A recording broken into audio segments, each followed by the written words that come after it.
A lot of times in the media, in my role, the question I get, and I got yesterday from journalists around the world, is, what's the best password? Yeah. What's the most secure password? I say, take a step back. It's not about secure passwords. It's about password reuse. Because you could have the most secure password in the world, and we found from our own data, the average user has 150 accounts that require passwords. You're reusing that super strong password, every account, all it takes is one site to get hacked. Your data's gone.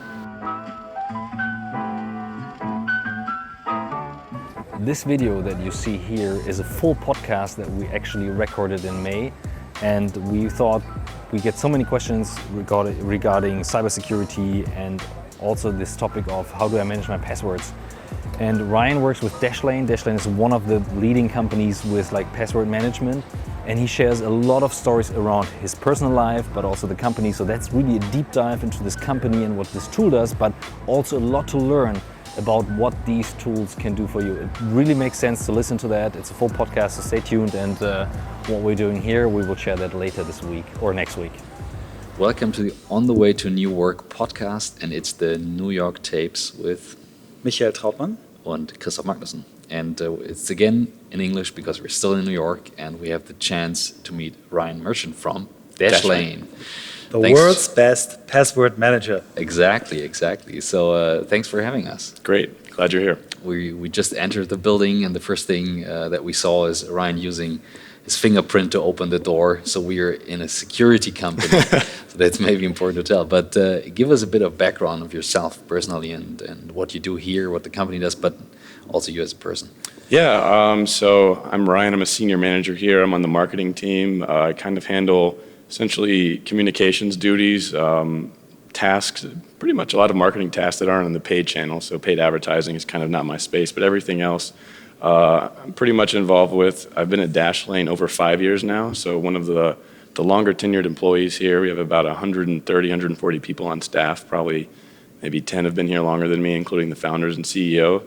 I guess it's been a bit of an interesting journey into this space. I was born and raised in Texas, kind of grew up thinking I wanted to go into the government national security area, studied in school twice, I got 2 degrees in it, and then just kind of realized it wasn't my personality to be kind of in a big bureaucracy, so to speak. But I had a tech background. I used to code as a kid. I went to an elementary school in Dallas that was one of they called it a pace setter magnet school. So essentially, This is back in the early 90s, late 80s. What they would do is give us the technology first in the state of Texas, see what the kids like, see how we did with it, and then they would deploy it across the state. So I was introduced to technology at a really young age. This is back when digital cameras were the size of probably biology textbooks, and they took 2 pictures.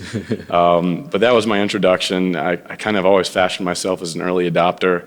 A bunch of friends and I, we were some of the first users on Napster. Cool. We were in that space really early on. So I've always kind of been at the forefront of that. And then kind of coming out of school professionally, I managed a U.S. congressional campaign here in the States. Like I said, I was involved in politics. Went back to graduate school here in New York at Columbia, kind of for the same thing, and then just realized I just didn't want to be in that world. So I kind of had to pivot out, and I was kind of looking at my skill set and personal interests, and I'm like, I don't like wearing a suit and tie. I like to wear my jeans and Nikes every day with a bunch of laid-back people who are high achievers and like to do big things. So I was like, the tech space is kind of the fit. I didn't really have any tech skills, so I fashioned and repurposed the skills that I built on the political campaign. I did a lot of the marketing there, the acquisition, the PR, and applied to hundreds of jobs, didn't get any of them, and then one day got an email back for a company I applied to called Fab.com from the woman who would become my boss. And she said in her email, she's like, I have about 500 applications for this job. She's like, you don't have a background in e-commerce, you don't have a background in startup or technology. She's like, why would you apply and waste my time? So I kind of just told her what I told you guys, what my interests are, what I wanted to do. As fate would have it, she actually had a similar background and went to similar schools. And so it was almost a mirror of her experience. And so it's a bit of luck, but I like to think you create your own luck because it was an arduous process. Like I said, I was applying to hundreds of jobs and I almost didn't apply for it, but I just kind of kept going. So I worked at Fab.com for about a year.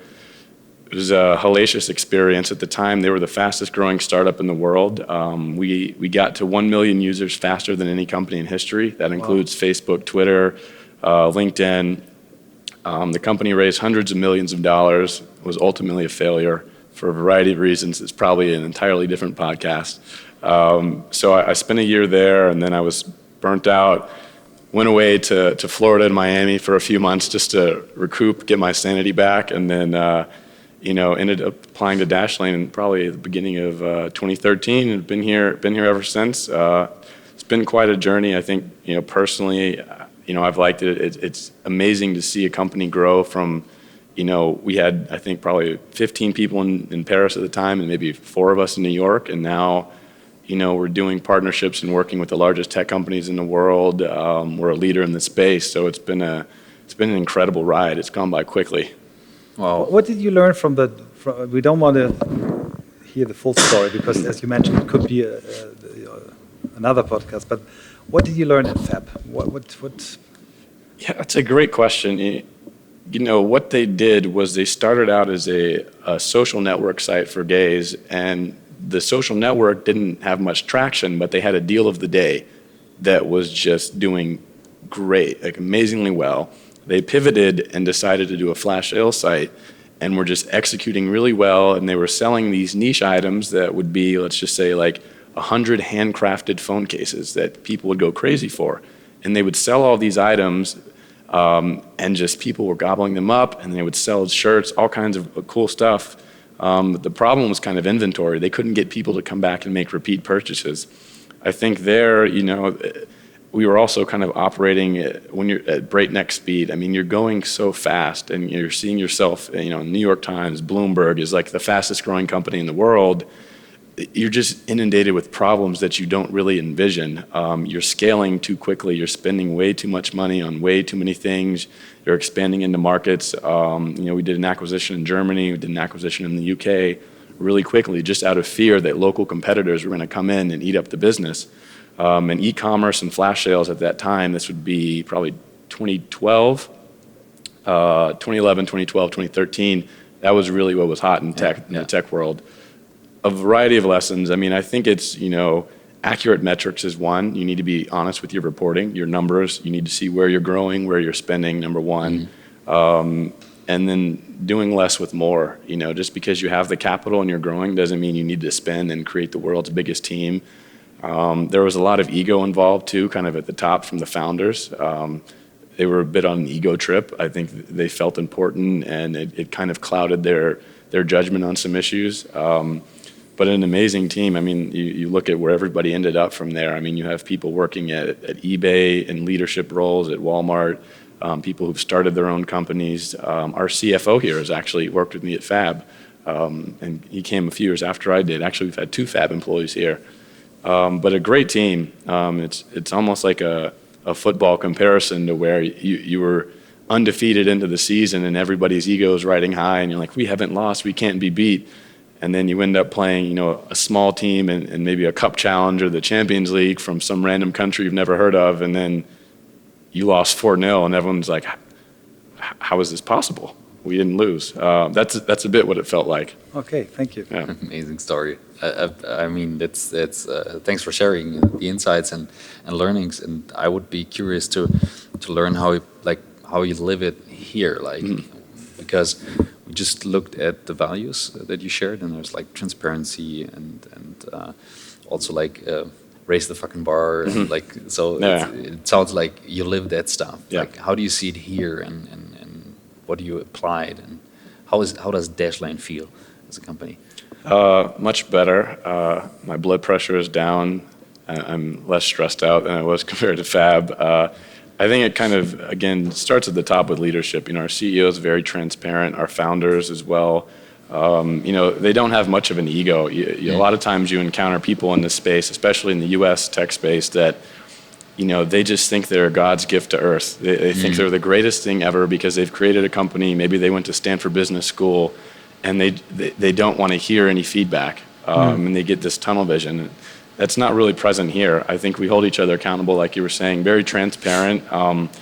If people leave or depart, there will be a company-wide clear explanation as to why they're leaving, what happened. I think that, we look at the numbers, the metrics. You guys kind of saw our dashboards as well. Very they're open. There for everybody to see. Our executive team, which is our C-level leadership, meets weekly on the Mondays. Those notes are shared company-wide, so everybody can see the minutes of the meeting and what was happening there. So I think it helps foster a bit of team spirit as well. Like, you feel connected. You don't just feel like, hey, I'm here on the sales team. What is going on over here on the other team? Kind of, I guess, builds a more cohesive unit. How do you share that stuff internally? I mean, we have a variety of tools we use. The Jira Confluence platform for kind of system management internally. That's kind of where everything is based. We use Slack as a chat channel. That's been invaluable. It can get a bit overwhelming because you have so many chats going and there's so many rooms. But I'd like to be over communicated with. I'd rather just read too much than not be aware that, wow, we're launching something tomorrow and I had no idea that was happening. As you saw, our screens in Paris, we have these 2 giant screens in the main rooms of both our New York office and Paris office that are always live streaming one another. So even if you're not there, you're actually seeing the team there. All of our meetings are video meetings, so you're seeing the person that you're communicating with. There's also a lot of travel that happens back and forth between the offices. Most people, when they onboard and start, are going to go to Paris or they're going to come to New York to meet the key people on their team, just so you get a little bit of face-to-face time. But again, there's challenges with it being an international company like that. But I think, given the speed at which we work and the challenges that we're tackling as a business, I think we do a pretty good job of it. And your background, you mentioned in the very beginning, you're a music guy. There's a music background. We saw the meeting rooms have names. Yes. So tell us a little bit about that. Yeah, so we were moving into this new office here in the Flatiron District of New York from a smaller office in Soho. And our CEO, part of transparency, he let the New York team name the rooms. So we proposed these kind of stereotypical New York names like Empire, Big Apple. And his feedback was, he's like, this is just way too fucking corporate. We're not going to have that. And so I think I was like, well, one room was really big, one room was small. And we have the rapper from New York, Biggie Smalls, I'm a fan of. So I said, well, why don't we just call it Biggie Smalls? And those stuck. And then we're in our second office right now, kind of in the same building. And for that one, we actually had a company-wide poll to choose the names. I forget what our CEO proposed. He proposed 2, I think it may have been French singers, I can't remember, to name the rooms here. And then some of the other employees in New York proposed these very strange names from the rap group Outkast called Aquemini and Spadiati Dopalicious, which are very hard to say, particularly for our French friends across the pond. And it was a very heated contest, and I may have had a part in influencing people to vote for the Outkast names at the end of the election, but we'll leave that for another show. Nice. You have New York, you have Paris. Paris is very special. So I started my career in a French consulting company. I really enjoyed it, but it's special. How do you manage these 2 different cultures from the national background? Yeah, it's a great question. I think it kind of started at the beginning. I think when you're starting a company, building your early team and building the foundation of the culture is really important. Our founders did a great job of hiring early on, so they got people who were just kind of culturally aware and didn't have an issue working across cultures, across languages. We still do a really good job of hiring. I can't say, there have been very few people that have just been very bad apples, or you're like, how the hell did this guy get here? So we have a great hiring process. So, we're screening, but we're also giving you information so you know what you're dealing with. A lot of it depends on the teams too. So there are some teams where almost all of their work is going to be together and they're constantly chatting. Other people aren't going to be working together as closely. I mentioned those big screens. I think those are tremendously helpful to get past the cultural barrier you mentioned. It's one thing if I see your name all the time. It's another thing if I see your face and see you move. And then I guess on a bigger level, the world is getting smaller. I mean, and I say it as the American, but like English is kind of the de facto language of the world now. Everyone there speaks it. Most Americans don't speak anything else, unfortunately. It's not needed, but it's not that hard. I mean, even some of our user support people and contractors that we have in other countries around the world, I mean, everybody's communicating. Even in Paris, I don't have a percentage, but a large number of the people working there aren't French nationals, they're EU nationals. And I think that kind of adds to the international culture where it's just, we're all from different places. Even in New York, most of the people here aren't born and raised in New York. In my corner, I'm from Texas. We have a girl from Georgia, another girl from North Carolina, someone else from California, someone else from Boston. So you get people from all these different parts of the United States. So it's not just like a bunch of born and raised kind of people from Brooklyn, New York, or Silicon Valley types. You're coming with a really diverse set of backgrounds and skills. You work in an area that is becoming more and more important. I mean, like part of our business in my company is that we also explain our customers that you cannot just collaborate for the sake of collaboration. They usually want a tool and they think that it all helps. I always explain you need to change the people, teach them how to collaborate, but there's also the security part of it. Yeah. Because with transparency, there comes a tremendous amount of responsibility and how to handle that, especially user data, passwords. And I'm quite surprised that people still kind of handle their passwords as something, I don't know, I would never leave my passport on the desk somewhere laying around, leaving my home, leaving the key in front of the door and stuff like that. And it feels like people do that with their passwords, which is their online life. How does that evolve? How did it change? Because you're at the forefront. Yeah, Maybe you give us some bad examples, like the one you told us before. Yeah. I mean, I guess it never ceases to surprise me. I've been here 5 years, and I think it's a matter of convenience, particularly, especially for American users, American, I guess, consumers in general. We've found, and anecdotally, and I think even in some of the data, the German audience, Germany has a much different approach to security and privacy than the U.S. does. France and the UK, those are kind of our core 4 markets. The UK kind of skews a little more towards the US. France is kind of somewhat aligned with Germany, but still kind of more towards the US.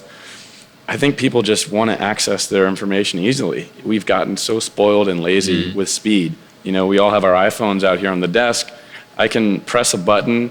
I can order some new shoes, new clothes, a flight to Berlin, as well as a pizza that will be here in 30 minutes. In about 2 minutes of scrolling on my phone. So our brains have become wired to convenience. We don't think about security. We think about, I need to log into my email. I need to access this.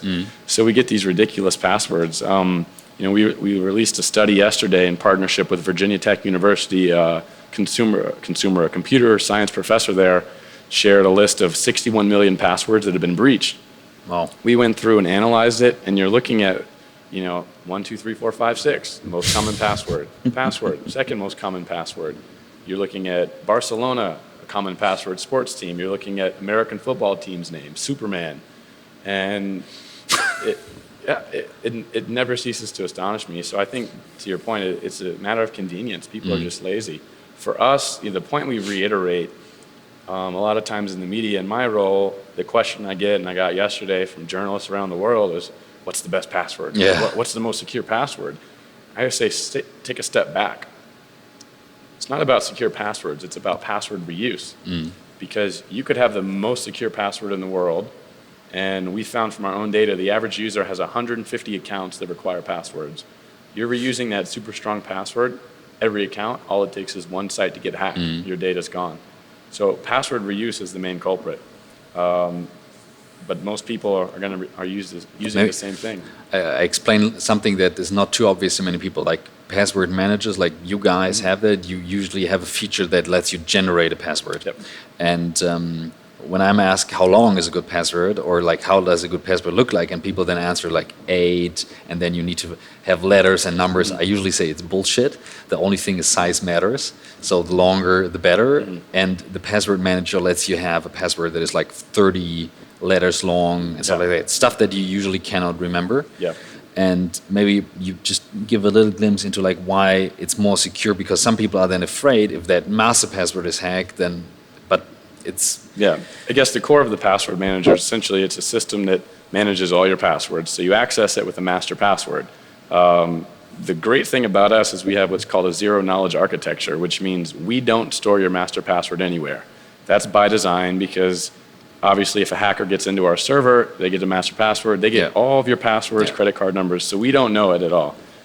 You only know it, and that's how you get into your passwords. Once you're in the manager, you can store all your passwords, there's a generator in there, and then you can pick and choose the length. Some sites are going to require a number or a symbol, and then we'll automatically generate the password, we'll store it for you on your device locally, whether it's a PC, whether it's a mobile phone, Mac or whatnot. And then when you try to log into the site, we're going to automatically log you in with your secure login, your secure password. So me, I think my last count was 586 accounts in Dashlane, and I have 586 different passwords. I honestly don't know any of them, and I'm able to access everything and feel fine. And that's by design. That's how it works. We also have a great breach alert service. So if there is a breach, we'll push an alert to you that says, hey, this site has been hacked, change your password immediately, so you know you need to change it. And in that alert, will show you kind of in the future that, hey, this site was breached, your password's at risk because you also reuse it on these sites as well. Going back to the first point about password reuse. And what Michael just mentioned is like we're moving to the next level of security because, for example, cameras become way better. And when you like did the fingerprint, you said, "But don't take a picture of my fingerprint." And you gave this example from Germany. Yes, I think it was about 4 years ago at a security conference. Hackers were able to, I think, get inside the German Defense Ministry because they had a high-res photo of the German Defense Minister's finger, and were able to take the shot of the fingerprint and then use that biometric information to access the system. And I give that example because a lot of folks in the security world will always argue that biometrics are the future, that whether it be a voice, whether it be an eye scan or a fingerprint, our response to that is biometrics are kind of a side benefit. They kind of support passwords because you only have two eyes, right? If your retina scan is hacked, you're not going to be able to replace your retina. You have one voice. Unless you go in and alter your vocal cords, you can't replace the voice. You only have 10 fingers. If someone has all your fingerprints, then you're out of options there at I guess that's the 13 options that you have. So I think biometrics are great to support passwords. Bill Gates, we gave a great presentation our CEO did at the Web Summit several years back about why the password won't die. There's a great quote from Bill Gates.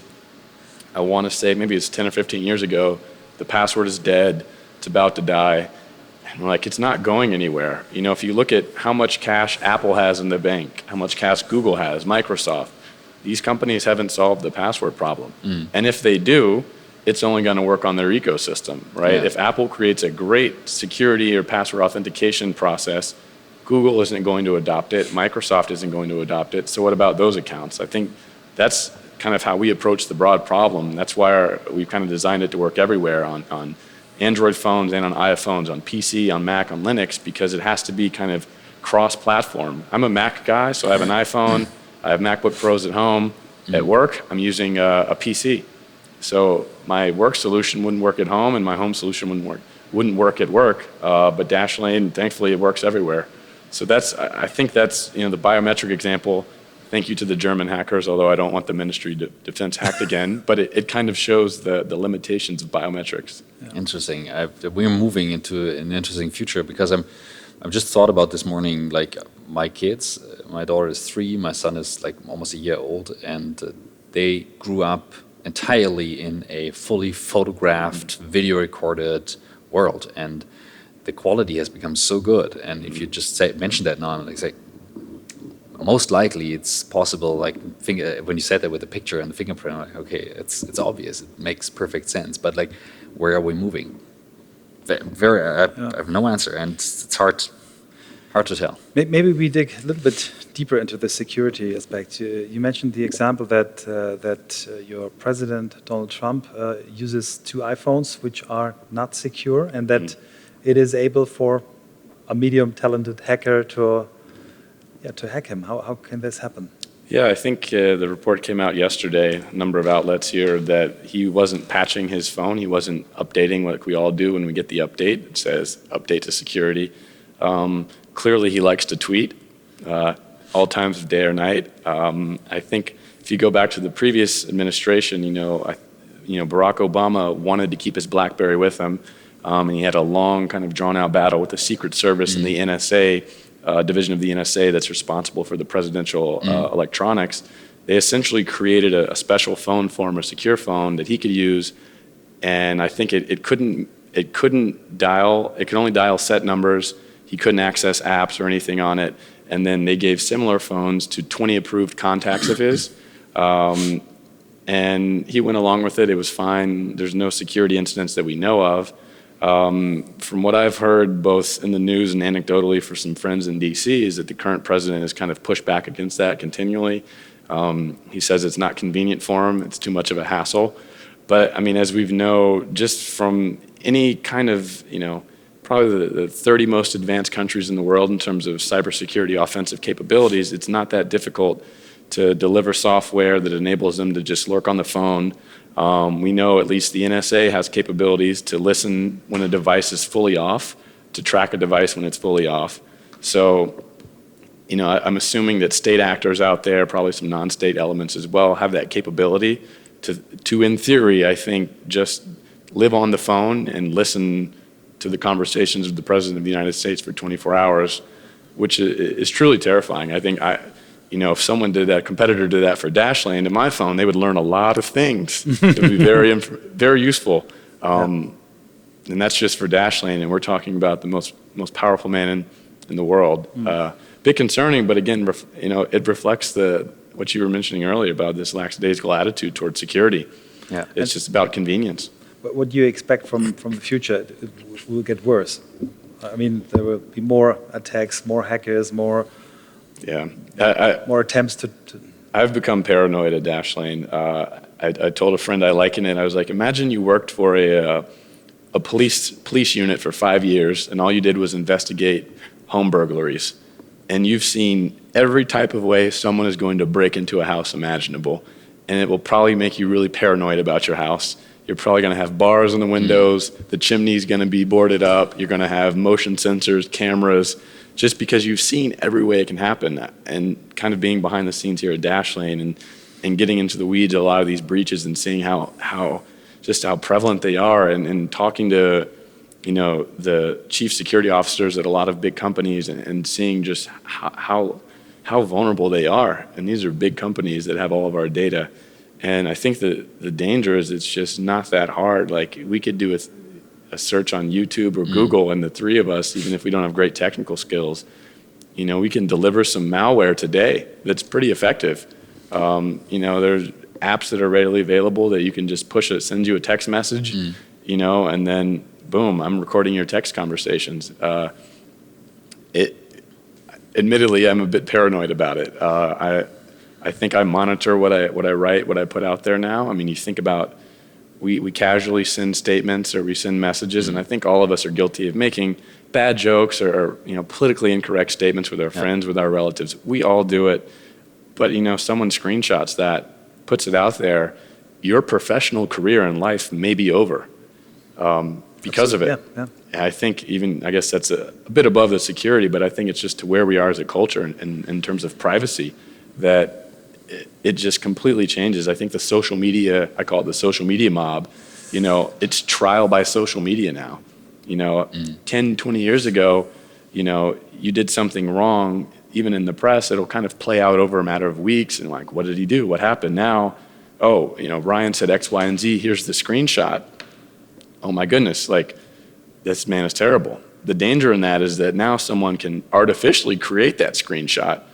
I never said it or texted it, put it out there, and then I'm done.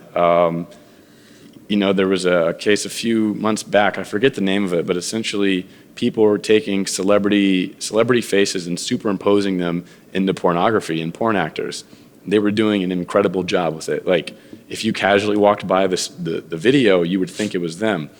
And the implications for that are are immense, particularly not just in the world of pornography, but politics, business, leadership. You know, if I'm a politician and someone can create a video of me saying something that I didn't say, your campaign is done in a day. There's a great video from this guy called Cold Fusion explaining deep fakes. Deep fakes, yes, that's what it is. Yeah. Really good deep fakes, and it's scary to see what's Terrifying. happening. And we, Michael knows that at Blackboard sometimes we challenge clients and tell them, you know, it's so easy to fake your email address and you trust it 100%, especially as a managing director. You usually get a lot of mails. And then the IT guys say, yeah, but that's not hacking, like using the mail address. But like a first grade IT student can do that. It's very easy.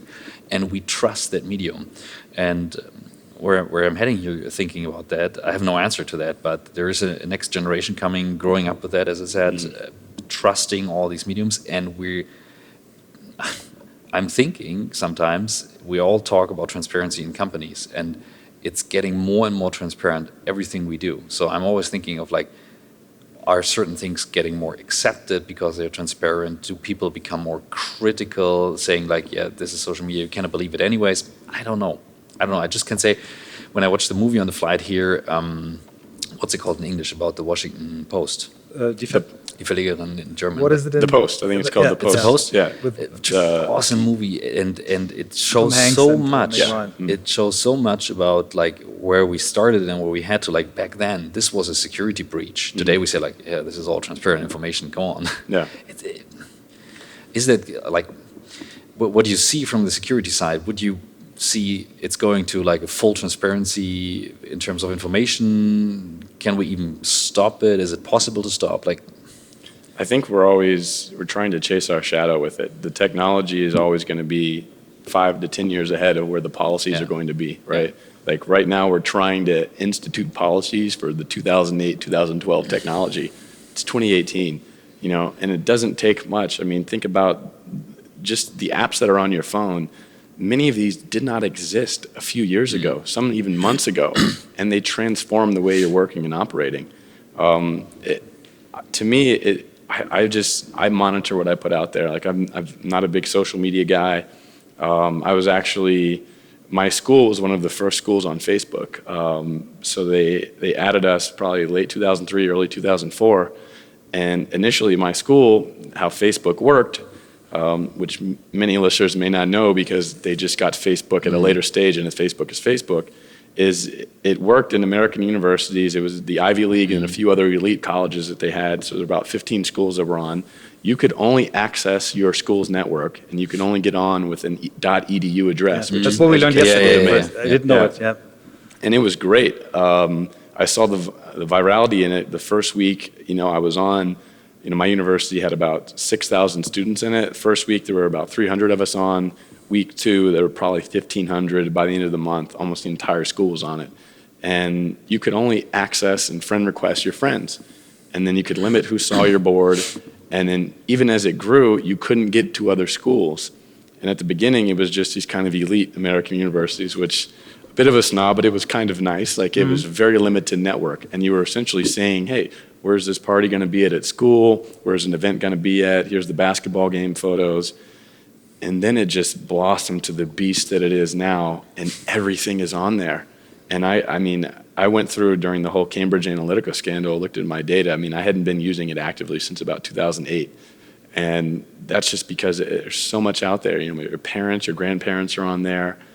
You know, we put so much information. I think, you know, again, going back to the first things we said, it's about convenience. And people just want to put it out there. They want to feel important. You get a little dopamine rush too, you know. It's like, oh, wow, 25 likes. Wow, I only have 30 friends and everybody likes it. It really plays with kind of the chemistry of your brain in a way that I don't think many people think about. And I think even, you know, social media like Instagram now, I mean, in New York, it's one of the things that just drives me crazy. Obviously, we have a lot of tourists here. And people have always taken pictures in New York. You know, I went to school here. I've lived in Washington, D.C., Miami, like tourist places. People are always going to take pictures. But now you walk through the streets and people are, you know, we call it in English, doing it for the gram, which is just these like unnatural poses in front of objects that they're clearly putting on Instagram and filtering.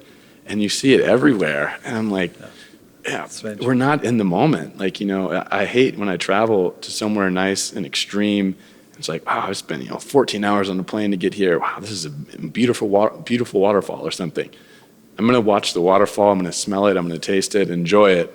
But now it's like, what do you have? 80 people there. Everybody's trying to take the picture, posting it immediately, and it's all about the gratification, making up a word, satisfaction that you get from that, the likes or whatnot. It's very interesting. I have two sons, 22 and 19, and the younger one, when he was 16, 17, he did an internship in our New York office, and we lived in Soho. Office was in Midtown, and we decided to walk every morning. And then he started he's not talking too much, but when he says something, it's meaningful. So one day, 15 minutes, no conversation. They said, "Daddy," I said, "Yes, I think you post too much on social media." I said, "Okay."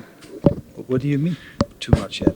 It's just too much. And 5 minutes later, I asked him, what do you think would be correct? Once a week? And he really said, okay.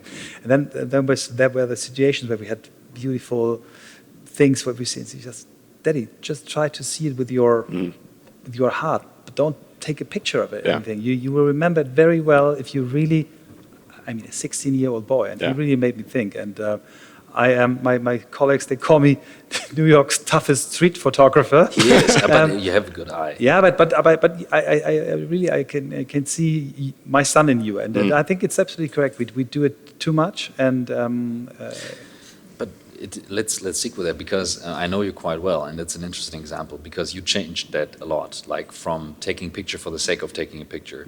You see a situation that other people don't see in that moment. And when I see the picture that you took, I said like, wow, I didn't see that. So to me, there's a difference between using that as a tool and then using this as an object to like present something. And I can feel that if I'm not in the middle, like with me, I cannot deliver that. Yeah. Same with the video, same with the conversation, with the talk, whatever. And what I'm worrying about is more this everyone taking pictures of everything. So I see certain people like taking kids' pictures, for example, not seeing the situation as it is, but just holding from up front and taking pictures for the sake of that. And that's a difference. To me, that's a difference. Well, the kids thing is another interesting point. I don't have kids. If I did, young children, I wouldn't post the pictures publicly. No. I see that relatives do it. I see celebrities do it. And it's just you're setting yourself up for some bad scenarios. Like, number one, their privacy. Even if nothing bad happens, all these pictures are out there. Like, everybody knows who they are, where they're at. And again, the photography, it kind of reminds me of an example here in New York. I think it was during, like Fashion Week, and there was some model who, a friend showed me her picture, and she posted from her hotel room in New York. Just a photo of like the New York skyline from her hotel room. And I saw that, and I looked at it, I'm like, I know exactly where that hotel is, by the street below. I know where you're staying. I know that the building across the street is 6 stories high. I now know you're on the 7th story. I can align that with the building across the street and know exactly which room you're in. And you're posting pictures of yourself wearing hundreds of thousands of dollars worth of jewelry, and your children are there, and like other celebrities are there. It's not that hard for me to get access to that. It happened to Kim Kardashian in Paris. Kim Kardashian, Yeah. Super. But even high-profile people, you're posting in your cars. Okay, I can see you're driving that, that Audi right now. Cars are very hackable. There's computer systems in there. Even regular people, like, you're posting your vacation. Well, if it's public, and let's say I'm looking to rob a nice neighborhood in New York, and I'm just looking at geotagged photos from that neighborhood. I can identify who's publicly there. I can get your name, where you work at, just follow you. And now I know, oh, you're going away to Italy for 2 weeks. Your husband isn't there, and your kids are all posting from Italy as well. Don't think there's anybody in that house. It's a great place to target. Is that paranoid? A little bit, but it's still, I think it's better to think about that than the alternative. I think it's better to be conscious about all the data you put out there, what you tweet. My dad does some work with professional athletes here in the United States, in the National Football League, and he always tries to tell these guys, I know you get emotional, but like, take your finger off the trigger of the tweet button. Just think about it. You have 100,000, a million followers. Like, think about it for a second. It can wait a day, right? Yeah, make it is there a day anything? later. Is there anything on Instagram that we post that can't be posted tomorrow, or that we can't tweet tomorrow? Is there anything so important, other than North Korea firing a missile and Trump maybe tweeting, "Don't shoot, we'll meet." Other than that crazy scenario, is there anything that can't just wait another day? Like, do I have, I'm going, well, I won't say where I'm going on vacation for security reasons, but going somewhere soon, does that photo have to get posted right as I get there? Yeah. Can it wait a week? Does the vacation not happen if I don't post it? I had some friends a while back, we were talking, forgot where I went. I think it may have been actually to Paris for work, and I took a side trip. I forgot. And it was great. I think we went outside in the countryside and saw some cool things. It was great. And like, a friend of mine was legitimately doubtful that trip occurred. He's like, "You don't have any pictures of it." I'm like, we live in the age now where there's no pictures that did not happen. People will question you. It's like, if you guys didn't post pictures of this trip and, the podcast hadn't gone out yet, it's like, Didn't happen. it didn't happen. You still emailed me. I still got your text on time. Did the trip happen? Crazy. Let's step back to the experience at FAB, if you may allow us to ask this question. You said in one sentence that you were close to a burnout. What do you do now better to never get you into such situation? How do you organize yourself? How do you have routines, rituals for your day? Yeah, I think there it was almost impossible. I think when you have bad leadership, bad management, and a stressful work environment and unrealistic demands put on you, you're just set up for failure. I did the best that I could there, but it was just inescapable. I think in the year that I was there, I took 5 days of vacation the entire year. For the Thanksgiving holiday and the Christmas holiday, usually I go back home to Texas. My parents had to fly to New York both times. We were technically allowed to go home, but it was kind of understood that like you need to be in New York. I guess the best anecdote that I have, just to kind of highlight what it was like when Hurricane Sandy hit here, I think it was 2012, power was knocked out to Lower Manhattan. My power was out, had my girlfriend at the time was staying at me, her power was out, a friend of theirs was stuck because he couldn't fly back home. And I'm like, all right, we need to get like electricity, it's a safety issue, like what's gonna happen? And I remember getting like these angry emails, kind of from the leadership, basically saying, it's hard to describe the geography of New York, but they wanted me to essentially walk from my home about an hour and a half northwest to the CEO's apartment and work remotely from there all week long. So walk an hour and a half, work a full day, walk an hour and a half back.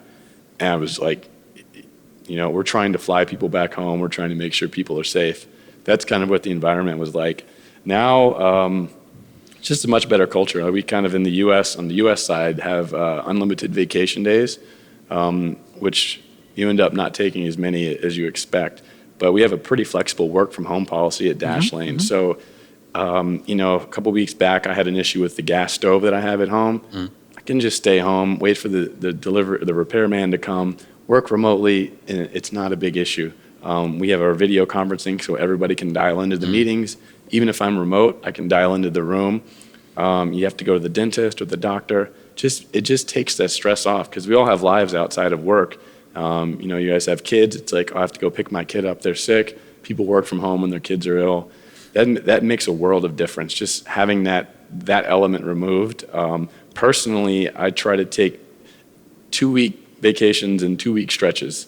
I used to do the traditional American, I'll take 5 days but I realized, you land, you kind of are there, then you're worrying about getting back. I found that 2 weeks, you disconnect. I've made it a habit to travel to places that are far-flung and don't have the strongest internet connections, so I'm completely offline. Good. I went to Africa a few years ago and was like, here's what to do if something breaks, if something happens, you will not be able to reach me, which was great. I mean, it actually is a complete refresh because you don't want to be sitting in the mountains or skiing or on a beach and like checking Dashlane emails while I'm trying to relax. That's my main thing. I guess my routine, people here think it's a bit crazy. I'm an early riser, so I go to the gym very early before work, get like a workout in, and then I'm usually in the office very early. What is very early for you? Oh man, I won't even say it. It's my parents may hear this and they're going to be like, Ryan, you need to sleep. But okay, very early. We rise early, so we're 5 o'clock in the morning. And I'm 4:30, so we're. Yeah. Is it early? We know what you're talking about. Yeah. Okay. Those are great hours to run. I'll say that. I'm usually in the office about 7. Oh, that's very German. Hey, come on. That's the mother side. At my last company, that was definitely time. Not for the marketing team, though, I have to say, for the production side. Yeah, that's true, yeah. But I like it because I get here, and I guess another benefit is we have flexible hours, so everyone isn't here at 9. It ranges from me being here at 7 to some people getting in at 10:30 or 11. I like it because I get here, the arrival order, it's usually me. It's usually our CEO comes in right after me, which is great because a lot of times I'll need to work with him on issues. And so I get all of my answers right at the beginning of the day. That's cool. And can just proceed without having to get in the backlog that he has. The same with our CMO who gets here early as well. And then most people probably arrive about 9:30. So I have about 2.5 hours of just quiet, uninterrupted work. And I'm already in the flow of the workday. I've gotten things done when people are starting to get in and get their coffee. It's funny we brought this up because there used to be a handful of us that would get here before 8 o'clock. And I think people have kind of caught on that it's quiet and you get work done. And so the last few weeks, now it's kind of like, so I need to push this a little bit earlier. I used to be the only one in my corner. We have kind of desks, rows of 6. And I used to be the only one on the row. Now the guys are getting there a little early, which is great. I mean, it's increasing productivity. Are you good in then also like quitting early in the evening and say like, you know what, I take a walk in the sun or something like that? Yeah, my thing is I always take a walk during lunch. I don't eat a big lunch. That's kind of for health reasons and for just stress reasons. I kind of into biohacking and longevity stuff. And one of my doctors was saying, 3 things people can easily cure is most people don't drink enough water. Most people don't get enough, don't walk enough. We sit down all day. And most people don't get enough sleep. So if you can take care of those 3 things, you're actually going to be relatively healthy. So every day at lunch, I'll usually get up and take about a 45-minute walk and usually get a smoothie or a protein shake or a juice. Yeah. And, we're in New York, so it's like, it's amazing. Like you're just, it's like there's the Empire State Building, there's Union Square. It never gets old. So it's great stuff, great things to look at. So I usually, I'll start at 7. My mornings are usually full of meetings, a lot of European meetings that I have with Paris, UK, Germany. And then I'll usually take a later lunch than most people as well. Admittedly, we also have a video game system hooked up on the giant screen. So every day around 4, I'll usually play a game or 2, sometimes 3 of FIFA. What? FIFA? Yeah. I hadn't played video games in a good probably 7-8 years, and I started here. And our CEO bought the gaming system itself for people to use, and I just got addicted. Like, I mean, that's good. Yeah, I play it. It's a daily thing. I will admit, I play. Cool, yeah. Is there anything you do for like getting inspiration and all these ideas that you have?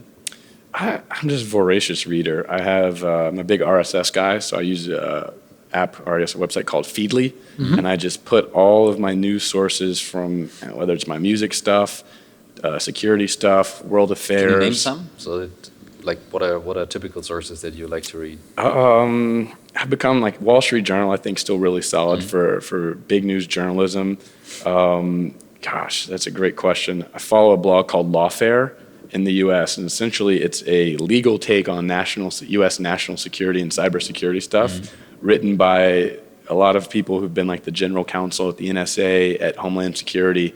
So they give you a legal take on why certain events are happening within the U.S. government.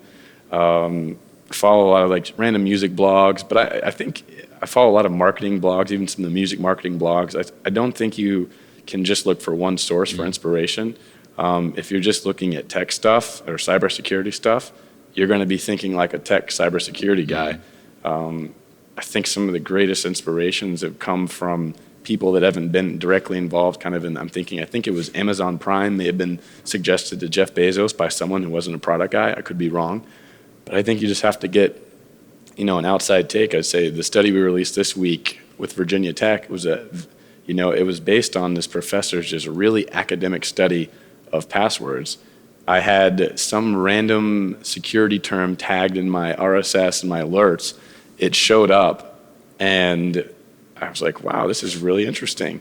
And I clicked his website, and then he's like, hey, I have 61 million passwords that someone can use for research. Email me. And I think we were the only ones that emailed him. And I was like, hi, we would love these. And he's like, sure, have them. And it resulted in just a huge spike of coverage for us this week. I mean, we saw it across the UK, the US, Brazil, and everyone here is like, wow, this is incredible. But, we don't get that if I'm not not structured and organized and have these random security terms that I've seen kind of organized into Feely. Do you read? Books? Books?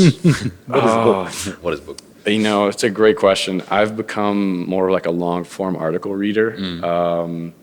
The last book I read was, I'm forgetting the name, it was written by a former Navy SEAL, this guy called Jocko, who has a really popular podcast. Yeah. Also an early riser. Yeah. Get up at 4. He has he tweets every day, I think at 4, of him in his gym, like doing a squat. But I'm a big military history fan, and I like to read about special operations forces. Very interested because they operate in kind of what I like to call a zero-fail environment, meaning I don't execute my PR plan, we didn't get coverage or our competitor may get something. If you're not watching the back of your teammate out there, they're going to get shot and killed, and it may have a huge national security implication. So I love reading about how these guys operate and how they train and how meticulous they are, and try to translate that. And my takeaway from a lot of the books I've read, his was more on leadership and more of the tactical things. It's these guys, Navy SEALs, Delta Force, kind of British SAS units, what they'll say is, we don't do anything special. We're just the best at the fundamentals. So we practice the fundamentals, and we're better at the fundamentals than everybody else is.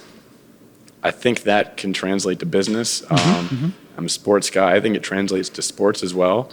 What is your favorite sport? I was a basketball player. Cool. So at college, you played at college? I got burnt out in the youth. So I didn't play in college. I had a chance to essentially, I was playing in tournaments year round from about age probably 10 or 11 straight to 18, and was just tired of it. Like it was just exhausted, and I had other interests.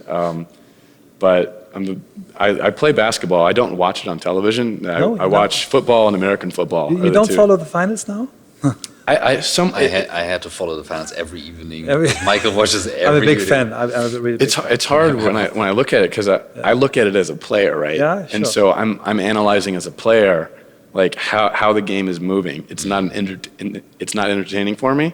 Whereas when I watch football, I'm a big Barcelona fan. Like I can enjoy it and just enjoy it as like the art of it, the spectacle. I'm watching basketball. I'm like, these two guys shouldn't be on the court. Like he's going to get a turnover. Like there's no reason he should be on the roster. That's interesting. Yeah.